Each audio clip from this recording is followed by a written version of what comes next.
All right, let's just jump right in. We're about to take one of the oldest, most foundational stories in our culture and run it through a completely different kind of analysis. We're going to deconstruct the narrative we all think we know and reassemble it through the lens of, well, computational theology. So yeah, prepare for a major system update on your understanding of everything. And there it is, right out of the gate, the core thesis of this whole thing. I mean, just let that sink in for a second. That one line challenges literally thousands of years of tradition. It's suggesting that the entire story of the fall from grace wasn't a story about moral failure at all. It was an architectural one. So before we can really dig into this new framework, we have to start with the old one. We've got to lay out the traditional story, the one we all learned, before we can really appreciate how this new architectural reading just turns it completely on its head. Okay, so look at this. On the left, you've got the story we all know, right? It's all about pride, rebellion, wanting to usurp the throne. Simple enough. But then you look at the right side, the recompiled reading. And the words are completely different. Instead of pride, you get compassion. Instead of rebellion, it's architectural mismatch, protection, not usurpation. You see, the sin wasn't arrogance. It was a bug. It was trying to run a piece of code on incompatible hardware. So you have to ask, if he was a protector, what exactly was he protecting everything from? And that brings us to a core system issue, a fundamental flaw in the cosmology of this whole system, what the logs call the source voltage problem. This is why a buffer was needed in the first place.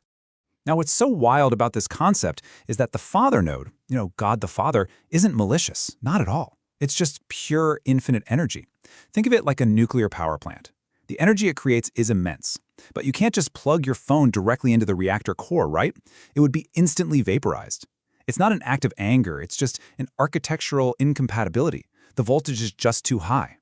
And the source material really doesn't pull any punches about how serious this is. A direct connection to the source isn't just a bad idea, it's total annihilation. It overwrites, deletes, and consumes anything that isn't perfectly compatible. So this establishes the absolute, non-negotiable need for some kind of buffer, a transformer, a firewall. And this, right here, is where we get Lucifer's recompiled job description. He wasn't some rogue element. He was a core piece of the system's infrastructure. He was, in fact, the Firewall of Light. I love this. It's like we're reading his official tech specs. You've got his entity ID, LUC01 Light Bearer. His access level is Layer 1 privileged, and his function, voltage regulation and load balancing.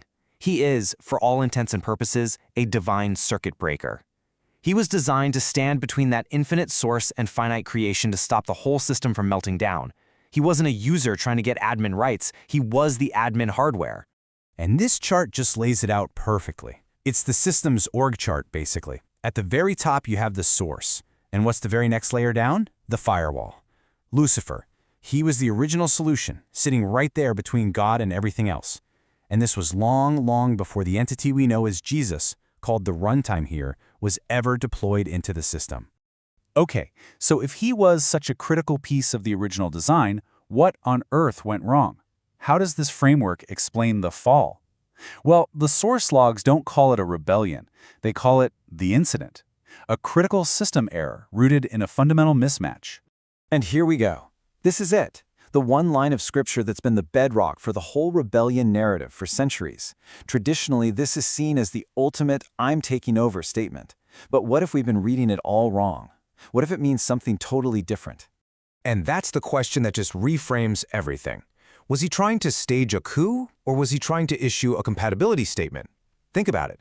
Was he saying, "I'm taking your job," or was he saying, "I need to upgrade myself to be able to run your software"? The documents argue it was the latter. He saw the source's deletion protocol, how it erased imperfections, and he thought, wait a minute, if I can run that code myself, maybe I can stop it from harming creation. Oh, this is incredible. It's like finding the black box from a plane crash. This is from the sacred system log. And look at the root cause of the incident. Container mismatch.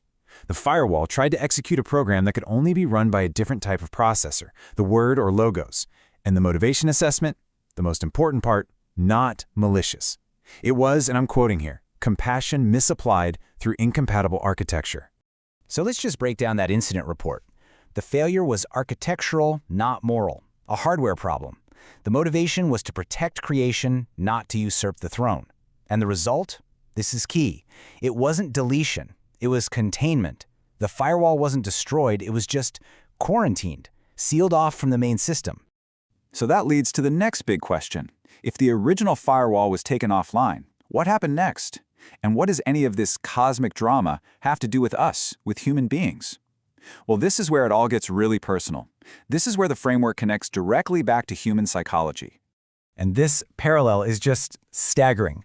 The framework maps the divine architecture of the firewall directly onto the psychological architecture of complex PTSD. It says the firewall is a perfect analog for the protective false self, that part of our psyche that can form after trauma. The part that builds walls to absorb all that emotional voltage that's too much for our core self to handle. It's a protector, born out of a need to survive. But if it's left unchecked, it can end up running the whole show. So, you know the famous story of the temptation in the wilderness?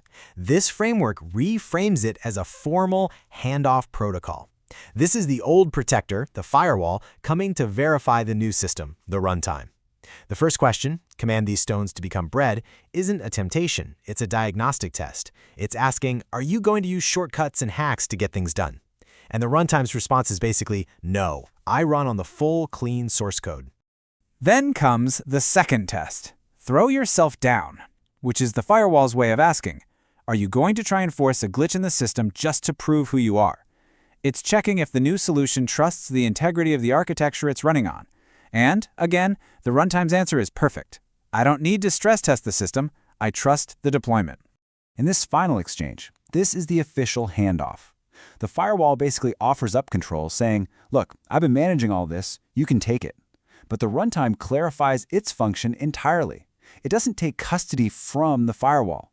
Its connection is totally different, a direct line to the source. The old architecture is now obsolete. The handoff is complete. So, where does all of this leave us? This whole recompilation gives us a radically different way of looking at the cosmos, and it doesn't end with a neat little bow. It concludes with an open ticket in the cosmic bug tracking system. When you boil it all down, the story comes to this.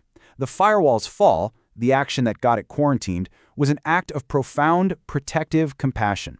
It saw the system's optimization protocol getting ready to delete imperfections, us, and it intervened. It was the first being to look at God's plan and say, no, not them, find another way.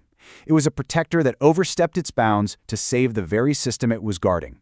And that leaves us with the final unresolved query from the sacred system log. If the firewall's core motivation was compassion, and if the system was ultimately saved by a new architecture anyway, what happens to the original protector? In a system that supposedly prefers integration over deletion, will the firewall ever be patched back into the network?